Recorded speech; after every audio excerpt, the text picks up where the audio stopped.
నమస్తే, welcome to special drive.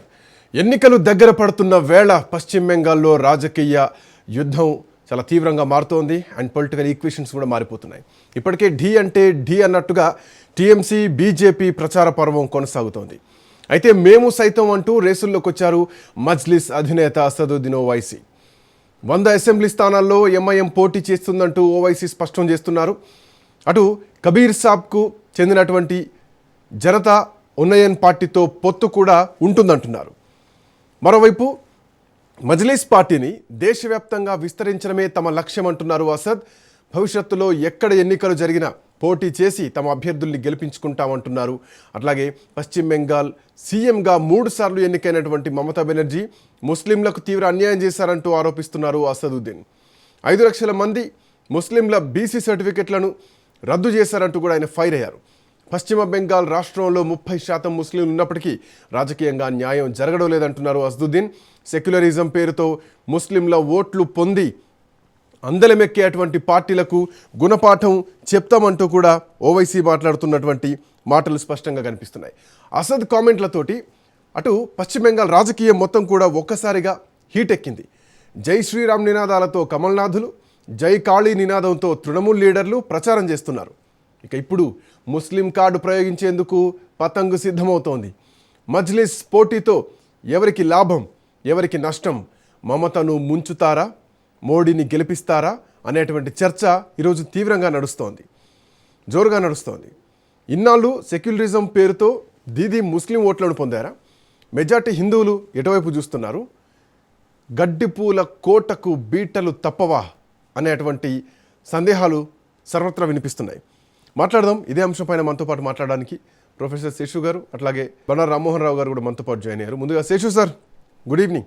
Srikanth, ఎట్లాంటి equation చూడొచ్చు? సో ఇప్పటివరకు తృణమూల్ కాంగ్రెస్ వర్సెస్ బీజేపీ, అంటే దీదీ వర్సెస్ మోడీ. సో ఇక్కడ ముస్లిం ఓటు బ్యాంకే ప్రధానమైనటువంటి అంశం. మైనార్టీల ఓటు బ్యాంకుతోనే దీదీ ఇప్పటివరకు అధికారంలోకి వచ్చింది.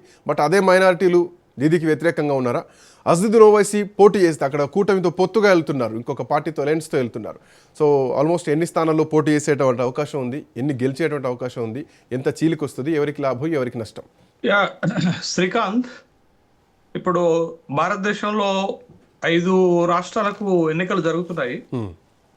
ఒక 2 చిన్న రాష్ట్రాలు, ఒకటి పాండిచ్చేరి, రెండోది అస్సాంకి, మిగతా 3 పెద్ద రాష్ట్రాలకు ఎన్నికలు జరుగుతున్నాయి.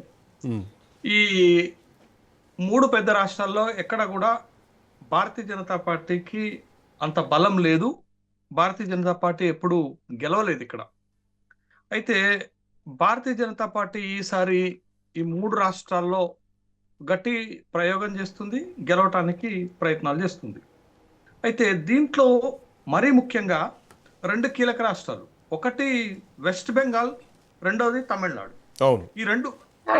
ఈ రెండు కూడా చాలా కీలకమైనటువంటి రాష్ట్రాలు. ఎందుకు 2 కీలకమైన రాష్ట్రాలు అంటే, ఒకటి 2 రాష్ట్రాల్లో 81 లోక్సభ స్థానాలు ఉన్నాయి. రెండోది ఈ 2 రాష్ట్రాలకు సంబంధించినటువంటి పార్టీలు, ఒకటి తృణమూల్ కాంగ్రెస్ లోక్సభలో, ప్రస్తుత లోక్సభలో వాళ్ళు 4వ స్థానం, 4వ అతిపెద్ద పార్టీ. తర్వాత తమిళనాడుకు చెందినటువంటి అధికార డిఎంకే పార్టీ, ఇది ప్రస్తుత లోక్సభలో 5వ అతిపెద్ద పార్టీ ఇది. ఆ తర్వాత ఈ 2 రాష్ట్రాల్లో ముఖ్యమంత్రులుగా ఉన్నటువంటి వాళ్ళు ఎన్డీఏ కూటమిలో, అంటే ఎన్డీఏ కూటమికి వ్యతిరేకంగా ఉన్నటువంటి ఇండియా కూటమిలో కీలకమైనటువంటి భాగస్వామ్యం. అంతేకాదు వీళ్ళు ఒక ప్రధానమంత్రి స్థాయి కలిగినటువంటి నేతలు, అటు దీదీ గాని ఇటు స్టాలిన్ గాని. మీకు భారతీయ జనతా పార్టీ నుంచి కాకుండా దేశంలో మిగతా ఏ పార్టీల నుంచి ముఖ్యమంత్రి రేసులో అదర్ దాన్ కాంగ్రెస్ అంటే మనకు గుర్తొచ్చేటటువంటి పేర్లలో ఈ 2 చాలా ప్రముఖంగా ఉంటాయి. కాబట్టి ఈ 2 రాష్ట్రాలు కీలకమైనటువంటి రాష్ట్రాలుగా భారతీయ జనతా పార్టీ భావిస్తుంది. ఎందుకు? రాజకీయంగా బలమైనటువంటి ప్రత్యర్థులు ఉన్నారు, రాజకీయంగా బలమైనటువంటి రాష్ట్రాలు, పెద్ద రాష్ట్రాలు. కాబట్టి ఈ రాష్ట్రాలను కొట్టాలని ఎప్పటి నుంచో భారతీయ జనతా పార్టీ అనేక రకాల ప్రయోగాలు చేసింది, కానీ సక్సెస్ కాలేదు. అయితే ఈసారి ఎన్నికల్లో ఎలా ఉండబోతుంది, ఎట్లుండబోతుంది అనేది ఒకటైతే, ముఖ్యంగా వెస్ట్ బెంగాల్లో ఉన్న దీదీ ఒక కొరకరాని కొయ్య. నాకు తెలిసి అయితే అవును. ఎంత మోడీకి aggressive గా ముచ్చెమటలు పట్టించే ఉంటుందంటే, వ్యక్తుల్లో ఆ, దీది నెంబర్ 1 పొజిషన్‌లో ఉంటారు. ఒక మనం అనుకుంటాం మిగతా వాళ్ళ గురించి కానీ తను ఒక కొరకరాని కొయ్యరా లాంటిది అన్నట్టు. చాలా అగ్రెసివ్ గా వెళ్తది. లెఫ్ట్ ఫ్రంట్ పైన ఎంత పోరాడిందో ఈ దేశం అంతా చూసింది. హ్మ్. రాజకీయంగా ఎంత బలంగా మోడీకి నిలబడి ఎదురు నిలిచి గెలిచిందో 2021 బెంగాల్ శాసనసభ ఎన్నికల్లో దేశం మొత్తం కూడా చూసింది. ఇప్పటికే వరుసగా 3 సార్లు 2011, 2016, 2021లో వెస్ట్ బెంగాల్లో గెలిచింది. గెలిచిన ప్రతిసారి తన మెజారిటీ పెంచుకుంది. గెలిచిన ప్రతిసారి 40%కు పైగా ఓట్లు సాధించి బెంగాల్ ఖాళీగానే నిరూపించుకున్నది. కాళీమాతకు కోపం వస్తే ఎట్లుంటదో బెంగాల్ ఖాళీగానే నిరూపించుకున్నది. కాబట్టి దీదీని ఓడించడానికి నాటి లెఫ్ట్ ఫ్రంట్, ఇప్పుడు ఉన్నటువంటి ఎన్డీఏ భారతీయ జనతా పార్టీ ఎంత ప్రయత్నం చేసిందో ఈ దేశం మొత్తం కూడా చూసింది. రాజకీయాలపైన అనుభవం ఉన్నటువంటి ప్రతి వాళ్ళు చూశారు. అయితే సార్ ఇందులో దీదీకి సార్ అంటే ఒక్క ఇందులో మాట ఒక్క మాట ఒక్క మాట ఒక్క మాట దీదీకి బలమైనటువంటి మద్దతుదారులు ఓటర్స్ ఎవరనంటే 30% ఉన్నటువంటి, మీరు ఇప్పుడే చెప్పారు మీ ఇంట్రో, మైనార్టీ. 30% ఉన్నటువంటి అవును. ముస్లిం మైనార్టీ ఓటు బ్యాంకు. అయితే ఈసారి అక్కడ చాలా ఇబ్బందికరమైనటువంటి పరిస్థితులు ఉన్నాయి. ఒకటి, తన సొంత పార్టీ నుండే టిఎంసి నుండే బయటకు వెళ్ళి పార్టీ పెట్టినటువంటి హుమాయూన్ హుమాయూన్ ఒకడు, తర్వాత అవును. షాజహాన్, వీళ్ళిద్దరు కూడా అక్కడ ఆ, హుమాయూన్ అయితే ఏకంగా పార్టీ పెట్టారు.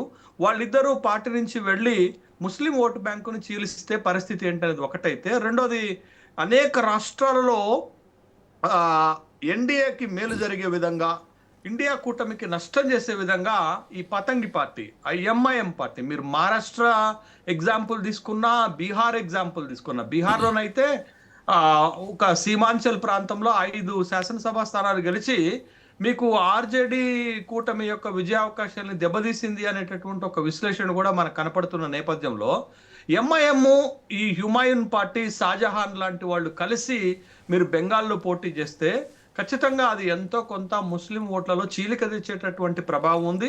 ఆ నష్టము సార్ అంటే ఇందులో ఖచ్చితంగా ఎంఐఎం తృణమూల్ కాంగ్రెస్ కు ఉంటది. ఎంఐఎం వ్యూహం కూడా అదేనా? ఎందుకంటే తక్కువ స్థానాల్లో పోటీ చేసి అక్కడ ఓట్లు చీల్చడంలో తక్కువ స్థానాల్లో కేంద్ర బిందువుగా చేసుకుంటుంది. ఈవెన్ బీహార్లో కూడా ఆల్మోస్ట్ నాకు తెలిసి ఒక 28, 29 స్థానాల్లో పోటీ చేస్తే 5 స్థానాల్లో గెలిచింది. సేమ్ ఇప్పుడు కూడా హుమాయూన్తో ఇందాక మీరు ఏదైతే అనడం జరిగిందో వాళ్ళతో పొత్తులో ఓవైసీ ముందుకెళ్ళి తక్కువ స్థానాలు అంటే నాకు తెలిసి ఇక్కడ ఒక 50 స్థానాల్లో పోటీ చేస్తే ముస్లిం మెజారిటీ ఎక్కువగా ఉన్నటువంటి స్థానాలలో గెలుపు కోసం ఒక వ్యూహాత్మకంగా పోతున్నారా అన్నది పాయింట్ నెంబర్ 1. ఇంకోటి ఏంటంటే ఇందాక మీరు అన్నారు టీఎంసీ నుంచి బయటికి వెళ్ళినటువంటి వ్యక్తే పార్టీ పెట్టారని చెప్పేసి. అంటే దీది రాజకీయ వ్యూహాలు తెలిసిన వాళ్ళే. ఆనాడు సువేంద్ర అధికారి అయినా కానీ ఈరోజు హుమాయూన్ అయినా కానీ ఒక మైనారిటీ ఓటు బ్యాంకును చీల్చేటువంటి వ్యూహాన్ని కూడా వీళ్ళకు ఉంది కదా. సో ఎంతవరకు ఇది ఎంఐఎం కలిసి వస్తుంది, ఎంతవరకు దీదీకి ఎఫెక్ట్ అయ్యేటువంటి అవకాశం ఉంటుంది? ఖచ్చితంగా కొంత ఈ హుమాయూన్ ఖాన్ కి, షాజహాన్ కి అనేక సార్లు శాసనసభ్యులుగా గెలిచారు. బలమైనటువంటి రాజకీయ నాయకుడే. టీఎంసీలో ఉన్నారు. టీఎంసీ నుండి మమతా బెనర్జీ వాళ్ళని బహిష్కరించింది. వాళ్ళు చేసినటువంటి కార్యక్రమాల వలన పార్టీకి ఇబ్బందికరమైన పరిస్థితులు వస్తున్నాయి కాబట్టి వాళ్ళని బహిష్కరించింది.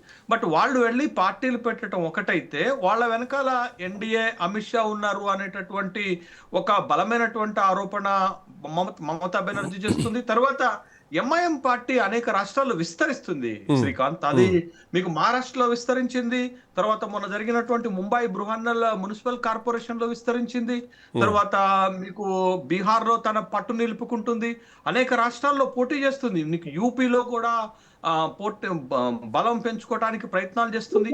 ఒకప్పుడు సలావుద్దీన్ ఓవైసీ ఉన్నప్పుడు పాత బస్తీకి పరిమితమైనటువంటి పార్టీ ఇవాళ వచ్చినటువంటి అన్నదమ్ముల ప్రమేయంతో అక్బరుద్దీన్, తర్వాత ఈ అసదుద్దీన్ ఓవైసీలతోటి భారతదేశం మొత్తం కూడా ఎంఐఎంని విస్తరించేటటువంటి విస్తరణ కార్యక్రమంలో భాగంగా అనేక రాష్ట్రాల్లో ముస్లింలు బలంగా ఉన్నాడు. ఇప్పుడు మీరు బీహార్లో చూడండి, సీమాంచల్ ప్రాంతంలో తప్ప ఎక్కడా గెలవలేకపోయింది. సీమాంచల్ ప్రాంతంలో బలమైనటువంటి ముస్లిం ఓటు బ్యాంక్ ఉంది. ఒక్క ప్రాంతంలోనే సీమాంచల్ ఏరియాలో దరిదాపు ఐ థింక్, నాకు గుర్తులేదు కానీ 21 శాసనసభ స్థానాలు ఉంటే మొత్తంగా 5 శాసనసభ స్థానాలు పోయినసారి కూడా ఇదే ప్లేస్ లో, ఇదే ఏరియాలో ఎంఐఎం పార్టీ గెలిచింది, ఈసారి కూడా గెలిచింది అనేటటువంటి విషయాన్ని గమనించాలి. కాబట్టి కొంత ఈ రకంగా దీదీకి నష్టం జరుగుతుందా, అవును. లేకపోతే అంటే కొన్ని జిల్లాల్లో సమీకరణాలు మారుతాయి సార్. ఇది హుమాయూన్ ఎక్కడైతే కొంత పట్టున్నటువంటి ప్రాంతం ఉందో, ఫర్ ఎగ్జాంపుల్ ముర్షిదాబాద్ డిస్టిక్ చూసుకుంటే కనుక 22 అసెంబ్లీ స్థానాలు ఉంటే అక్కడ మైనార్టీ ఓటు బ్యాంక్ ఎక్కువగా ఉంటుంది. అందులోనే గత ఎన్నికల్లో టీఎంసీ 20 స్థానాలు గెలిచింది, బీజేపీ 2 స్థానాలు గెలిచింది. సో ఇప్పుడు ఈ ఎంఐఎంతో పొత్తులు వెళ్తే కనుక ఇది భారీ చీలిక వచ్చేటువంటి అవకాశం ఉంటుంది. అవును, కొంత ఎఫెక్ట్ ఉంటుంది అనేటటువంటి విశ్లేషణలు, అభిప్రాయాలు కూడా వ్యక్తమవుతున్నప్పటికీ కూడా ఓవరాల్ గా అక్కడ జరుగుతున్నటువంటి పొలిటికల్ ఈక్వేషన్స్ లో ఎలా ఉండబోతుంది అనేది ఒక అంశంగా మనం చూడాలి.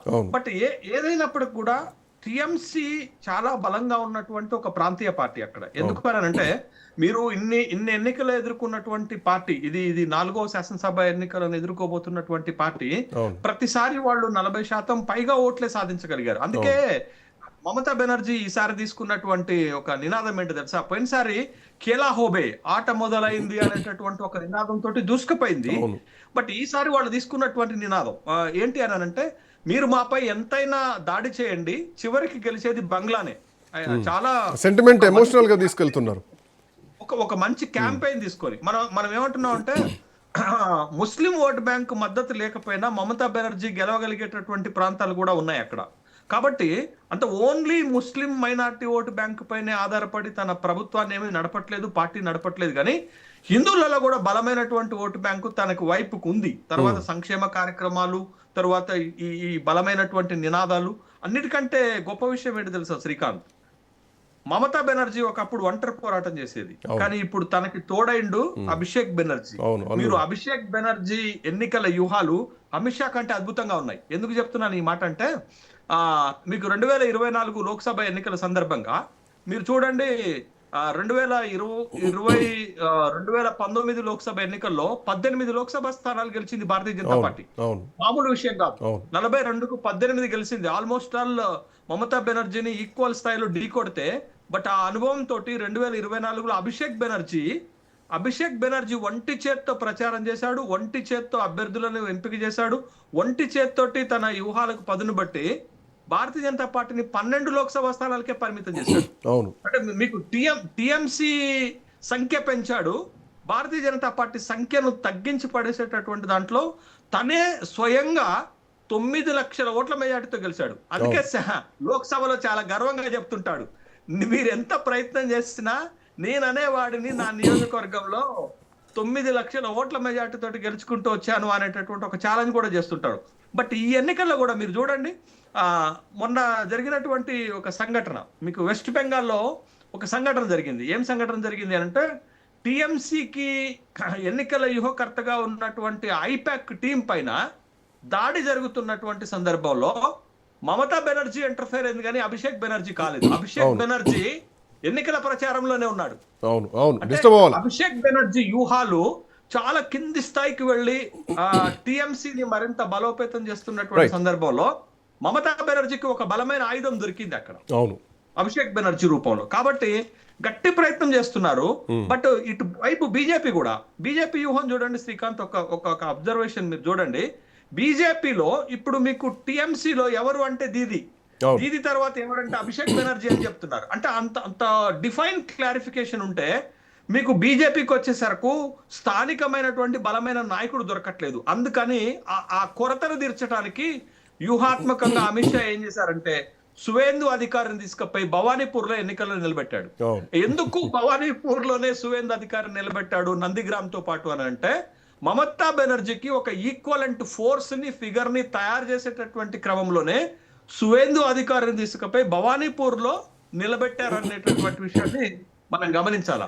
భారతీయ జనతా పార్టీ మీరు చూడండి, లోక్సభ ఎన్నికలకి ఇప్పటికి ఉన్నటువంటి పరిణామం ఏంటి అని అంటే, భారతీయ జనతా పార్టీకి టిఎంసికి ఉన్నటువంటి ఓటు గ్యాప్ డిఫరెన్సెస్ 7% ఉంది. కానీ మీరు దేశవ్యాప్తంగా కానీ అనేక రాష్ట్రాల్లో కానీ ఒక అబ్జర్వేషన్ మర్చిపోతున్నారు శ్రీకాంత్. అదేంటి అని అంటే, లోక్సభ ఎన్నికలకు వచ్చేసరికి మోడీకి ఫేవర్ ఓటు జరుగుతుంది. స్థానిక ఎన్నికలు అంటే శాసనసభ ఎన్నికలు జరిగేసరికి స్థానిక పార్టీలకు ఎక్కువ ఓటింగ్ జరుగుతుంది. బట్ ఇక్కడ మీకు వెస్ట్ బెంగాల్లో కూడా టిఎంసికి ఈసారి ఇంకెక్కువ ఓట్లు వస్తాయి అనిపిస్తుంది. ఏది శాసనసభ ఎన్నికల్లో, లోక్సభ ఎన్నికల్లో వచ్చిన దానికంటే కూడా. కానీ భారతీయ జనతా పార్టీ లోక్సభ ఎన్నికల్లో వచ్చిన ఓట్లను నిలబెట్టుకోలేకపోవచ్చు. ఎందుకంటే ఆ చరిష్మా, అవును అవును మోడీ చరిష్మాగా లోక్సభకి ఎక్కువ ఓట్లు పడుతున్నాయి. But local one second, sir. స్థానిక పార్టీలకు ఎక్కువ ఓట్లు వస్తున్నాయి. 1 సెకండ్ సార్, రామ్మోహన్ రావు గారు కూడా జాయిన్ అయ్యారు మనతో పాటు. రామ్మోహన్ రావు గారు నమస్తే, గుడ్ ఈవినింగ్. నమస్తే సో రెండు పెద్ద పశ్చిమ బెంగాల్, అస్సాం, తమిళనాడు, కేరళ, పుదుచ్చేరి, ఇందులో కేరళ గురించి, కేరళ వైపు, తమిళనాడు వైపు, పశ్చిమ బెంగాల్ వైపు, so most of the concentration మొత్తం కూడా అందరివి వాటిపైనే ఉన్నాయి. కమింగ్ టు తమిళనాడు గురించి ఒకసారి మాట్లాడుకుందాం. తమిళనాడులో సినిమా స్టార్లు రాజకీయాలు వెళ్ళిన చరిత్ర ఉంది. ఇప్పుడు ఆ చరిత్ర మళ్ళీ పునరావృతం అయ్యేటువంటి అవకాశం ఉందా? ఒక ఎంజీఆర్ లాగా, ఒక జయలలిత లాగా, ఒక విజయ్ మారేటువంటి పరిస్థితి ఉంటుందా? అది సాధ్యమయ్యేదేనా? ఎందుకంటే రాజకీయాల్లోకి వస్తా అని భారీ ప్రకటన చేసినటువంటి రజనీకాంత్ ఈరోజు రాజకీయ పావు అయిపోయారు. రజనీకాంత్ ఆయనకు తెలియకుండా ఆయన రాజకీయాల్లోకి వచ్చేసారు. ఇప్పుడు ఆయన చుట్టూ రాజకీయం నడుస్తుంది. ఖచ్చితంగా బీజేపీ దీన్ని వాడుకుంటుంది విజయ్ని దెబ్బకొట్టడానికి. సో ఆప్షన్స్ ఏంది? విజయ్ చరిష్మా ఎట్లా ఉండొచ్చు? తమిళనాడు రాజకీయాలు ఎట్లా చూడొచ్చు? శ్రీకాంత్ గారు, మీకు అట్లాగే మిత్రులు శేషు గారికి రాజనీతి స్పెషల్ నమస్కారం. నమస్తే. శేషు చెప్తుంటే మరింత వినబుద్ధి అవుతుంది. సమస్య లేదు, మంచి విశ్లేషణ. మీరు అభినందిస్తున్నాను శేషు గారు. ఏమంటే నాకైతే వినబుద్ధి అయింది. నేను మాట్లాడిన దానికన్నా నాకు ఇంకా నేర్చుకోవచ్చు మనం ఈ అకాడమిక్ డిస్కషన్ కనుక. నేను అభినందిస్తున్నాను శేషు గారిని. చక్కగా చెప్తున్నాను. ఒక అకాడమిక్ క్లాస్ లాగా చెప్పారు, చాలా సంతోషం. ఇది నన్ను ఇక్కడికి పరిమితంగా మన బేసికల్ ఆయన పాఠం చెప్పినా కానీ అట్లానే ఉంటుంది. ఒక పుస్తకం చదివిపోయారు ఆయన, ప్రశ్నకు సమాధానాన్ని నేర్పిస్తారు. శ్రీకాంత్, మీ ఇద్దరం కలిసి పని చేసిన వాళ్ళం కనుక సమస్య లేదు. అంటే నేను ఆయన దగ్గర చదువుకున్నాను కాబట్టి ఇంకా నాకు అనుభవం ఎక్కువ. అట్లయితే మీకు అనుభవం ఎక్కువ, సమస్య లేదు. కానీ నేను ఏమంటున్నా అంటే, ఇప్పుడు పశ్చిమ బెంగాల్ విషయంలో పూర్తిగా శేషు గారితో ఏకీపిస్తున్నాను. ఇవాళ మనకు వేరే మాట లేదు, ప్రతి మాట కూడా ఏకీపిస్తున్నాడు. స్ప్రింగ్ ని ఎంత తొక్కితే అంత పైకి లేస్తుంది. మమతా బెనర్జీ అట్లా వస్తుంది. రెండు పార్టీలు కునారిల్లిపోయినాయి. ఒకనాడు రాజ్యం వెళ్ళిన కొంచెం వెంటనే తమిళనాడుకు వస్తాను నేను. పశ్చిమ బెంగాల్లో కమ్యూనిస్ట్ పార్టీ, కాంగ్రెస్ పార్టీ మొత్తం పోయిన రకంగా చెప్పారు. ఒక్క సీటు కూడా రాలేదు. మనం చూసిన కమ్యూనిస్ట్ లో ఒక సీటు రాలేదు, కాంగ్రెస్ పంచుకున్నారు. అంటే ప్రతిపక్ష ఓట్లు ఖచ్చితంగా బీజేపీ పడతాయి. అది ఎంత పడ్డా బీజేపీ పడతాయి. కానీ వారు అన్నట్టు ఈసారి బీజేపీ ఓట్లు మొన్న లోక్సభ ఎన్నికల కంటే తక్కువ అవుతాయి. నా అంచనా కూడా అంతే. అది కరెక్ట్, సమస్య లేదు. దాంట్లో వేరే భేదాభిప్రాయం లేదు కనుక వారితో ప్రతి మాటతో ఏకీపిస్తున్నాను విన్న దగ్గరికి అయితే. రెండోది తమిళనాడు విషయానికి వస్తే, మీరు రజనీకాంత్ ఒకటే అంటున్నారు, కమల్ హాసన్ కూడా ఆటలో అరటి పండ్లాగా మారిపోయాడు. చూసినాం కదా. విజయకాంత్ కూడా ఒక సెక్టర్ కే పరిమితం అయ్యారు.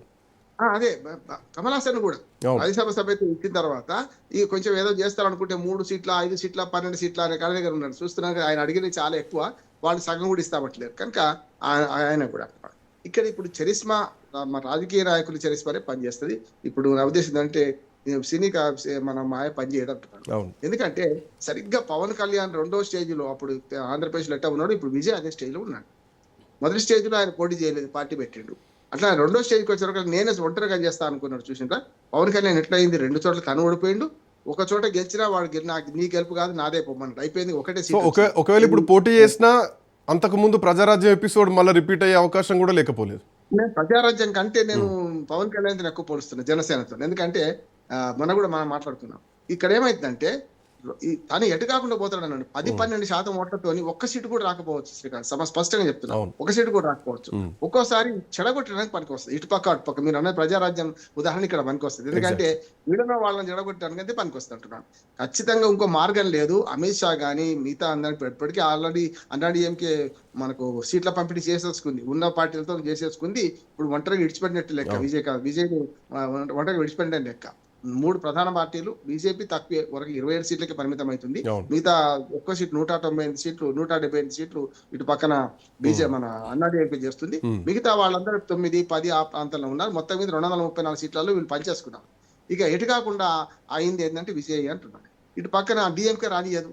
ఇటు డిఎంకే వ్యతిరేకంగా స్టాలిన్ సార్ అనుకుంటూ ఉదయం ఎన్ని సెటిల్ వేసి చూసినాం కదా మనం. కనుక సమస్య లేదు. ఏమైనా అవసరం ఉంటే మాత్రం ఇప్పటికైనా ఒక అవకాశం ఏముందంటే, అవసరమైతే అన్నాడీఎంకే కొన్ని సీట్లు తక్కువ చేసుకొని 10-15 సీట్లు విజయ్కి ఇస్తే ఖచ్చితంగా విజయ్ గెలుస్తాడు అంటున్నాను. అంటే కన్సాలిడేట్ అయిన సార్. ఇందులో తమిళనాడులో ఇంకొక పాయింట్ కూడా కనిపిస్తుంది. ఇది పార్టీల మధ్య జరిగే యుద్ధం కంటే అందరూ సీఎం క్యాండిడేట్లే ఉన్నారు. చూడండి ఒకసారి, పళనిస్వామి అదొకటి. ముఖ్యమంత్రి, పన్నీర్ సెల్వం ముఖ్యమంత్రి, స్టాలిన్ ముఖ్యమంత్రి, ఏడీఎంకే ముఖ్యమంత్రి. సో సీఎంల మధ్య పంచాయతీ నడుస్తుంది. కావచ్చు కానీ పన్నీర్ సెల్వం కన్నీరు సెల్వం మొదటి నుంచి ఆయన పేరు పెట్టాను కన్నీరు సెల్వం. ఎందుకంటే డిఎంకేలు చేరింది కదా, పోయి డిఎంకేలు ఎట్లా ముఖ్యమంత్రి అవుతాడు? స్టాలిన్ తర్వాత ఉదయనే స్టాలిన్ అవుతాడు, కానీ ఈయన ఎన్ని రోజులు అక్కడ కాదు. సమస్యలు ఒకటి. రెండోది ఏంటంటే ప్రతిపక్షం ఓట్లు చీలిపోయే అవకాశం ఎక్కువ ఉంది అక్కడ అంటున్నాను నేను. రెండు రకాలుగా. ఒకటేమో ఇప్పుడు మనకు శశికళ పార్టీ పెట్టింది, 2% చాలు చెడగొట్టడానికి. చెడిపోవడానికి ఏముంది, బురదలో రాయేస్తే అందరి మీద పడుతుంది, తెల్లంగిన మీద పడుతుంది. ఇదంతే కదా. గతంలో శశికళ అల్లుడు పార్టీ పెట్టిన టైంలో కూడా కొంత చీల్చిండ్రు కొన్ని నియోజకవర్గాలు. అవును. అందుకనే ఏ రకంగానైనా డిఎంకేకి వ్యతిరేకమైన ఓట్లు చీలిపోతున్నాయి, డిఎంకే ప్లస్ అవుతున్నాయి. ఇప్పుడు పన్నీర్ సెల్వం కన్నీర్ సెల్వం కావచ్చు, కానీ పన్నీర్ సెల్వం ఓట్లు ఒక 2%, 3% అని ఉన్నాయా? ముఖ్యమంత్రి చేసింది 2 సార్లు జయలలితకు పువ్వుల్లో పెట్టి అధికారం అప్పచెప్పిండు. మళ్ళా ముఖ్యమంత్రిగా ఆమె జైలు నుంచి రాగానే. కనుక ఆయన ఓట్లు ఆయనకుంటే ఆయన కులం కూడా ప్రాధాన్యత వహిస్తూ అంటున్నాను. ఇప్పుడు తమిళనాడులో ఆంధ్రప్రదేశ్ రాజకీయాలు లాగానే పూర్తి స్థాయిలో కుల రాజకీయాలు నడుస్తున్నాయి. మనం చూసాం కదా. ఇప్పుడు బీజేపీ ఒక ఆయన ఆమె మీద వ్యాఖ్య చేస్తే ఏమైంది చూసిండ్రు కదా. నడిగర్ వాళ్ళందరూ ముందర పడ్డారు, నడిగర్ కులస్తులు అందరూ సినిమా యాక్టర్ పక్కన పెట్టి అందరూ ముందర పడ్డారు. ఎందుకు? కుల రాజకీయాలు ఎక్కువ నడుస్తాయి కనుక. అందుకని ఏమో డిఎంకే పటిష్టంగా ఉంది, ఇప్పుడు సమస్య లేదు. డిఎంకే కాంగ్రెస్ కూటమి మంచిగా ఉన్నది, దీనికి వ్యతిరేకంగా ఉన్న కూటమి తీలిపోయినది. డిఎంకేకు వ్యతిరేకంగా ఓటేయాలన్నటువంటి వ్యతిరేకత కూడా గ్రౌండ్ లో లేదు కదా, ప్రజల్లో కూడా అంత భారీ వ్యతిరేకత ఏం కనిపించట్లా. అదే కదా. అది కాక ఆ 2 సార్లు గెలవడం అనేది మొన్నసారి. ఇప్పుడు 3వ సారి గెలవబోతున్నారు నేను. ఎందుకంటే 2 సార్లు గెలవడం అనేది చాలా కష్టం. ఎందుకంటే జయలలిత ఉన్న రోజులే ఇటుపక్క కరుణానిధి, జయలలిత, లేకుంటే అంతకుముందు రామచంద్రన్, కరుణానిధి ఇద్దరి మధ్య జరిగేది. కానీ ఇప్పుడు ఏమైందంటే వరుసగా తమిళనాడు రాజకీయాల తీరు మార్చి 2 సార్లు గెలిచింది కదా. ఈసారి హ్యాట్రిక్ కొట్టడానికి ప్రయత్నం చేస్తున్నాడు. ఇది మన స్టాలిన్ అంటున్నాను. స్టాలిన్కి ఎక్కువ అవకాశాలు ఉన్నాయంట. బీజేపీ ఒక ఎలక్షన్ మిషన్ లాగా పోతుంది. మనం చూస్తూనే ఉన్నాం, ఢిల్లీ కానీ, హర్యానా కానీ, బీహార్ కానీ ఒక ఎలక్షన్ ఆ వెహికల్ కి తమిళనాడు బ్రేక్ పడ్డట్టే కదా. తమిళనాడు కానీ, పశ్చిమ బెంగాల్ కానీ ఆ స్పీడ్ కొంత బ్రేక్ పడుతుంది కదా. బీజేపీకి కేరళ కానీ, తమిళనాడు కానీ, పుదుచ్చేరి ఏం ఆశలు లేవు. బీహార్ ఎన్నికలు గెలవగానే ఫస్ట్ అమిత్ షా కానీ మోడీ ఏమన్నారు, నెక్స్ట్ టార్గెట్ మాది మనకు పశ్చిమ బెంగాల్ కదా. అదే అన్నట్టు ఇప్పుడు నెక్స్ట్ టార్గెట్ తెలంగాణ అంటున్నారు. 2029 మిషన్ 2028-29 ఏదో వస్తుంది, దానికి ఖచ్చితంగా తెలంగాణ అంటున్నారు. అవకాశాలు ఉంటాయి, తెలంగాణలో అవకాశాలు ఉంటాయి, తమిళనాడు మనకు పశ్చిమ బెంగాల్ అవకాశాలు ఉంటాయి. కానీ దక్షిణ భారతదేశంలో కర్ణాటకలో కూడా అవకాశాలు ఎట్లా వచ్చినాయి? జనతా పార్టీ అవశేషంగా వచ్చిన పార్టీలు అక్కడ ఉన్నాయి కనుక బీజేపీకి అక్కడ అవకాశం వచ్చింది. కానీ లేకపోతే కర్ణాటక కూడా అవకాశం ఉండకపోయేది. ఆనాడు రామకృష్ణ హెగ్డే పెద్ద వాళ్ళు ఆనాడు జనతా పార్టీ స్థాపించిన వాళ్ళు ఉన్నారు కనుక అట్లా వాళ్ళకి బీజేపీకి అవకాశం వచ్చింది తప్ప కర్ణాటక కూడా ఉండకపోయేది. కానీ కర్ణాటకలో బీజేపీ వర్సెస్ కాంగ్రెస్ ఉన్నది. ఇక్కడికి వచ్చాకల్లా 3 దక్షిణాది రాష్ట్రాల్లో వీళ్ళకి స్టేక్స్ ఏమీ లేవు. 1-2 సీట్లు గెలుచుకోవడానికి కూడా కష్టమే అంటున్నారు. ఎందుకంటే 25 సీట్లు ఇచ్చారు బీజేపీకి, మిగతా 175 సీట్లు అన్నాడీఎంకే చేస్తుంది. అందుకని ఓటు షేర్ అంటే ఓటు ట్రాన్స్ఫర్ అవుతుందా లేదా అని దాని వైపు ఉంటుంది. ఇక్కడ బీజేపీకి తమిళనాడులో పరిస్థితి ఏంది? ఎందుకంటే ఏడీఎంకేతో పొత్తు పెట్టుకునే కంటే ముందు అన్నమలైని తప్పించడం, పళనిస్వామికి చెందినటువంటి నయనార్ నాగేంద్రన్ అదే పార్టీకి చెందినటువంటి వ్యక్తిని తీసుకెళ్లి బీజేపీలో పెట్టడం, అక్కడ రాష్ట్ర అధ్యక్షుని చేయడం. గతంలో కూడా ఈ కూటమికి ఐ థింక్ 75 సీట్లు వచ్చినాయి అన్నాడీఎంకే బీజేపీల కూటమికి. బట్ అయినా కానీ ఆ రోజు స్టాలినే ముఖ్యమంత్రిగా అత్యధిక స్థానాలు గెలుచుకున్నారు. 133 స్థానాలు గెలుచుకుని అధికారంలోకి వచ్చారు. ఇక్కడ పాయింట్ ఏంటంటే బీజేపీకి తగ్గితే ఆప్షన్ ఏంటంటే బీజేపీకి తగ్గాల్సిందే, అట్లయితేనే విజయ్కి ఏమైనా వర్కౌట్ అవుతుంది. బట్ విజయ్ కొత్త ఫేస్, అన్ని నియోజకవర్గాల్లో విజయ్ పెట్టే వ్యక్తి కొత్త ఫేసే. వేరే పార్టీ నుంచి తీసుకొచ్చే వాళ్ళు ఎవరు లేరు, వేరే పార్టీల నుంచి రావడం లేదు. బీజేపీకి ఎంత ఎఫెక్ట్ పడుతుంది? విజయ్కి ఏమైనా సెంటిమెంట్ కలిసి వస్తుందా? ఎట్లా చూడొచ్చు? ఇది మళ్ళీ ప్రజారాజ్యం జనసేన దగ్గర రావాలి. ప్రజారాజ్యంలోనేమో ఫిరాయింపుదారులను డబ్బులు ఇచ్చి సూట్ కేసులు మోసిన వాడికి టికెట్లు ఇచ్చారు, అమ్ముకున్నారు కూడా. అప్పుడు కనుక కొందరని గెలిచింది, 18 మంది గెలిచారు, 16% ఓట్లు, 18 మంది గెలిచారు. తెలంగాణ కూడా 2 సీట్లు వచ్చినాయి ప్రజారాజ్యం మొట్టమొదటిసారి 2009లో. అట్లా లోక్సత్తా కూడా కొంత నష్టం చేసింది. ఏది కాంగ్రెస్ రావడానికి, టీడీపీ పోవడానికి. ఈ 2 పార్టీలు అప్పుడు ఆటలు అరటి పండ్లుగా మారినాయి. లోక్సత్తా అయితే 1 సీటు గెలుచుకున్నది, ఇటు 16-18 సీట్లు గెలుచుకున్నది. అట్లానే ఇప్పుడు ఏమైంది అంటే ఆ పరిస్థితి ఉంటే బాగానే ఉంటుండే. నేనేమంటున్నానంటే సేమ్ పవన్ కళ్యాణ్ చేసినట్టు ఈయన చేస్తున్నాడు కనుక 10-12% ఓట్లు అంటున్నారు. అవి ఫిక్స్డ్ డిపాజిట్ ఏమి ఉండదు కదా. ఇటు పక్క అటుపక్క చీల్చుకుంటుంటే మధ్య నుండి వాడు ఇప్పుడు 3 నదుల సంగమంలో 3వ నది ఉండదు శ్రీకాంత్. మీరు సరస్వతి నది ఉండదు, కాళేశ్వరం దగ్గర ఇంకో సరస్వతి అంటారు, అక్కడ ఉండదు. ఏ 3 నదుల దగ్గర 3వ నది ఉండదు. అట్లానే 2 పార్టీలు ఢీకొంటుంటే, 2 కూటములు ఢీకొంటుంటే 3వ వానికి వేస్తే గెలుస్తాడా లేడా? ఇప్పుడు ఓటర్ ఏం ఆలోచిస్తారంటే నా ఓటు విఫలం వేస్ట్ అవుతుందా, నా ఓటు పనికి వస్తుందా అని చూస్తాడు. కనుక ప్రధాన ప్రతిపక్షం అధికార పక్షం వరకే ఉంటుంది. కానీ విజయ్ ఆటలో అరటిపండులాగా మారే అవకాశం ఉంది. ఒక విజయ్కి వచ్చే అవకాశం ఏంటంటే ఒక 10-12 సీట్లు గెలుచుకోవాలంటే ఇప్పుడు మొత్తం మళ్ళీ సీన్ మారాలి. గతంలో బీజేపీ కానీ అప్పుడు టీడీపీ కానీ కొద్ది త్యాగం చేసింది ఎవరి కోసం, జనసేన కోసం. చూసిన జనసేన కోసం జనసేన కూడా వాళ్ళ కోసం త్యాగం చేసింది. 3 పార్లమెంట్ సీట్లు 2 పార్లమెంట్ సీట్లు తీసుకుంది, బీజేపీ కూడా ఇచ్చేసింది. ఇక్కడ కూడా బీజేపీ 27 సీట్లలో 7 సీట్లు, ఇటు పక్క మన అన్నాడీఎంకే 175లో 10-15 సీట్లు వీళ్ళకి ఇచ్చుంటే ఓ 30కి తక్కువ అయితే కోరడం ఉంది. 50-60 కోరుతారు కానీ 30 అన్ని ఇస్తే వాళ్ళు ఒక 10-12 ఇచ్చే అవకాశం ఉంటుంది అంటున్నాడు. ఒక్క మాట రామారావు, ఒక్క మాట, మీరు 80 సీట్లు ఆఫర్ చేశారు, డిప్యూటీ సీఎం పదవి ఆఫర్ చేశారు విజయ్ కి, 80 శాసనసభ స్థానాలు. అవునవును, కానీ అది వర్కౌట్ కాదంటున్నాను. వీళ్ళు నష్టపోతారు. అప్పుడు విజయ్ కి ఆ బలం లేదు, వీళ్ళు అనవసరంగా చేశారు. కానీ వాళ్ళు ఏమనుకున్నారంటే సేమ్ ఆంధ్రప్రదేశ్ ప్రయోగం ఇక్కడ చేద్దాం అనుకున్నారు. ఆంధ్రప్రదేశ్ లో పవన్ కళ్యాణ్ ఎట్లా హక్కును చేర్చుకొని ఎట్లా చేద్దాం అనుకున్నారు. అసలు పవన్ కళ్యాణ్ విజయ్ దాన్ని తిరస్కరించిన. జనరల్ గా అయితే ఒకరినే శత్రువు పెట్టుకోవాలా, విజయ్ చుట్టూ శత్రువులే పెట్టుకున్నారు. ఆయనకి ఎంతమంది ఓటేస్తారో అర్థం కాని పరిస్థితి. ఎవరి మాట వింటారు? ఇప్పుడు అందరినీ తెలిపేస్తున్నాడు. ఇటు అన్నాడీఎంకే బీజేపీని అంటున్నాడు. ఒక మాట చెప్పుకోవచ్చు శ్రీకాంత్, బీజేపీ హిందుత్వ ఓటున్నాయి కూడా అవి ఖచ్చితంగా కొంతవరకు ఈ మూడు పార్టీల కూటమిలో కలిసి వస్తాయి అంటున్నాను. ఎందుకంటే డిఎంకేకు వ్యతిరేకంగా ఓట్లు కదా హిందుత్వ ఓట్లు, కానీ దాన్ని కలుపుకునే క్రమంలో విజయ్ని కలుపుకుంటే ఖచ్చితంగా టగ్ ఆఫ్ వార్ ఉంటుండే ఇద్దరి మధ్యన అంటున్నాను. ఖచ్చితంగా విజయ్కు లాభ పట్టాడు, అనవసరంగా వెనకపోతున్నాడు. చూద్దాం ఎంతవరకు విజయ్ కాన్ఫిడెన్స్ పనిచేస్తే ఎంతవరకు ప్రజలు ఆదరిస్తారు. Anyway thank you so much Rammohan Rao garu, thank you so much Seshu sir, thanks for joining. So 234 సీట్లు ఉన్నటువంటి తమిళనాడులో అసెంబ్లీ ఎన్నికలు జరగబోతున్నాయి.